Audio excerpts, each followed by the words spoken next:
Why has having children gone from a natural part of life to a status symbol? This is part 3 of post-luxury behavioral status symbols. The idea of a big family being low status is really derived from a time that no longer exists, where you have 12 kids, 3 die, and 5 go work on the farm. Now it's the exact opposite. In some ways, having a big family is the ultimate status symbol.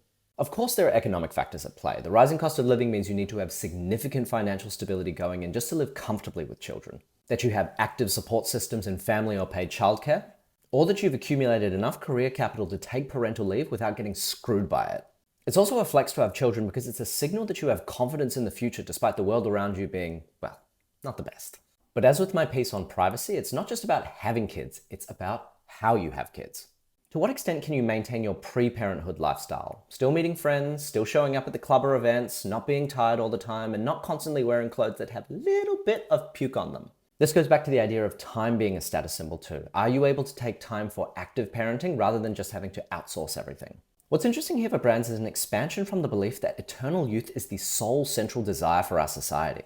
You've got brands like Coterie or Artipop, which in contrast to regular baby brands that seem to center the child in the imagery, treat the baby almost as a luxury accessory to the parent's life. Meanwhile, Bottega Veneta ran a very successful Portraits of Fatherhood campaign last year with A$AP Rocky. Both effectively enshrine the idea of parenthood as a cultural performance. Not just as a life stage, but an intentional choice that signals a maturing of your tastes and preferences. I think we're going to see much more age diversity framed as aspirational, especially as we start to crest over the hill of peak image culture. And with that, I've effectively solved the existential challenge of our declining birth rates. Just make it cool, duh. And a reminder, if you go across to my Substack, there is a free longer form article, an additional reading list, and a set of reflective questions, so you can think about how this concept applies in your life.